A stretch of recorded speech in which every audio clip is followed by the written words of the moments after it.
Well, we have seen how far these terrorists are going to go to kill us, to kill our children. So how far should our president, President Trump, go to destroy them?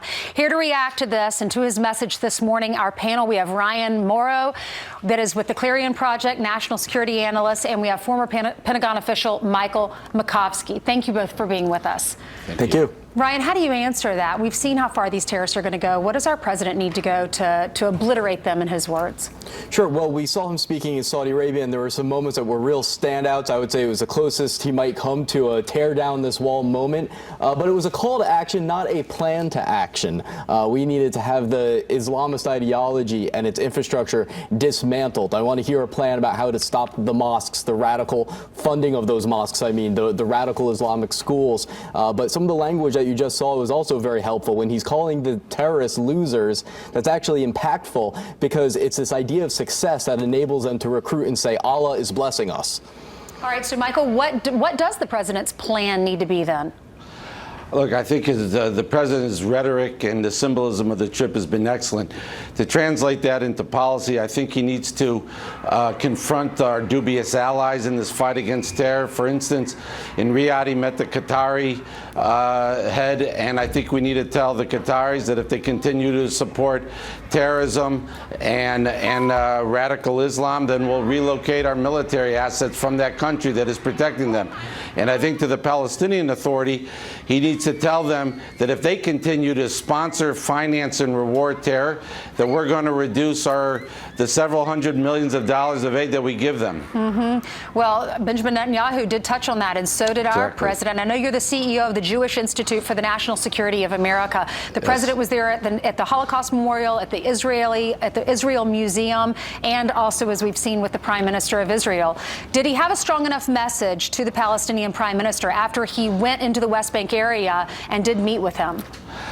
I think his message was pretty good publicly, which is that he highlighted this issue that the Palestinian Authority is rewarding terror, and now I think privately they need to follow. The administration needs to follow up with the Palestinians and say, look, we're going to support this Taylor Force Act in Congress. We're going to cut our aid to you if you don't change your behavior and your rhetoric. Ryan, I know you're a professor of counterterrorism and you're teaching classes on this.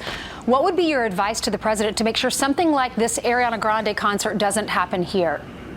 Well, again, I would say it goes back to dismantling the Islamist infrastructure. Reassessing our allies, such as Turkey and Qatar, is very important, but also don't allow people like the leader of the Palestinian Authority to lie to you.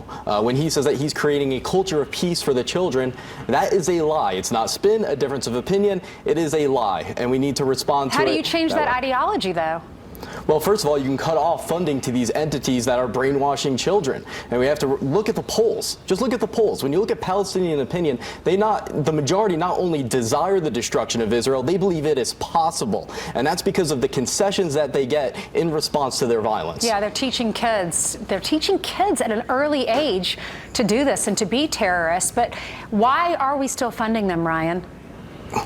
Political correctness, diplomatic pressure. You have allies that we are dependent upon that will say, well, you have to do this. It comes from this idea that terrorism is a byproduct of the Israeli-Palestinian conflict, when really it's the reverse. The reason that we have this ongoing Israeli-Palestinian conflict and so many other conflicts is because it is fueled by radical Islam and ferocious anti-Semitism. Remember, even before the State of Israel was established, you had the Grand Mufti of Jerusalem, Hajj Amin, al-Husseini, allying with Hitler. So this goes way back and it is very deep, and there has to be a detox of the societies that are infected with this anti-Semitism and this radicalism. All right. Ryan, Michael, thank you both for being with us. Thank you.